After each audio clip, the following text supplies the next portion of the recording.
नमस्कार, taste with Saroj मध्ये तुम्हा सर्वांचं खूप खूप मनापासून स्वागत. आज आपण बनवणार आहोत चमचमीत मशरूम मसाला. अगदी सोप्या आणि झटपट पद्धतीने तयार होते ही रेसिपी. चला तर मग वेळ न घालवता रेसिपीला सुरुवात करूया. मी इथे 250 ग्रॅम मशरूम घेतले आहेत. मशरूम स्वच्छ धुवून त्याचे असे तुकडे कट करून घेतलेले आहेत. आता आपण एक वाटण तयार करून घेऊ. मी इथे 2 कांदे तेलामध्ये भाजून घेतले आहेत. एक मोठा टोमॅटो कट करून घेतला आहे. आता यामध्ये पाणी न घालता एकदम फाईन पेस्ट करून घ्यायची आहे.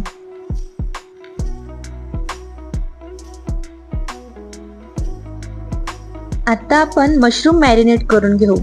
आपण जे कांदा टोमॅटोचे वाटण केले होते ते सर्व यामध्ये घालायचे आहे.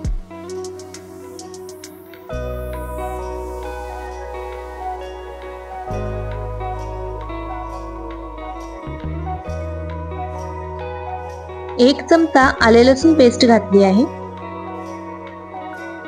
पाऊण चमचा मीठ घातले आहे.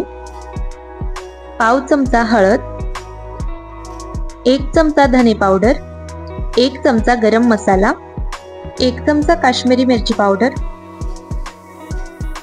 3 चमचे घरगुती कांदा लसूण मसाला.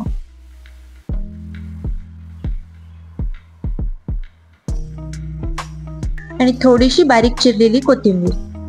आता हे सर्व मसाले हाताने मिक्स करून मशरूमला लावून घ्यायचे आहे.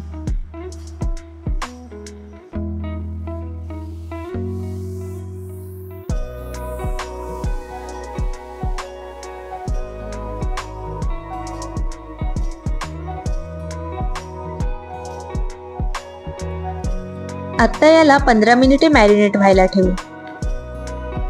आता कढईमध्ये 2 चमचे तेल गरम केले आहे. यामध्ये पाव चमचा जिरे घातले आहे.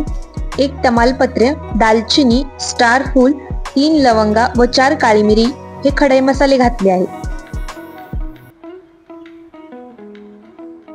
आता यामध्ये आपण जे मशरूम मॅरिनेट करत ठेवले होते ते सर्व घालून तेलामध्ये चांगले परतून घेऊया.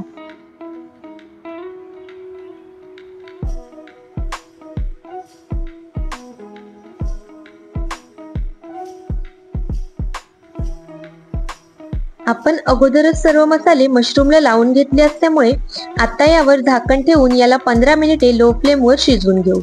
मशरूम मध्ये पाण्याचे प्रमाण जास्त असल्यामुळे शिजण्यासाठी पाणी घालण्याची गरज नाही, ते वाफेवरच चांगले शिजते. बघू शकता इथे आपला मशरूम मसाला बनून तयार आहे.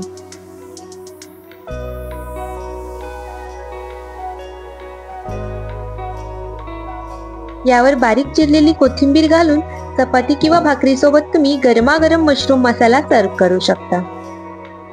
अगदी झटपट आणि सोप्या स्टेप मध्ये बनवून तयार होते ही रेसिपी. तर तुम्हाला ही आजची रेसिपी कशी वाटली हे नक्की कमेंट करून सांगा. आणि व्हिडिओ आवडला असल्यास लाईक करा, शेअर करा आणि चॅनलवर नवीन असल्यास चॅनलला सबस्क्राईब करा. पुन्हा भेटूयात अशाच नवीन रेसिपी सोबत. धन्यवाद.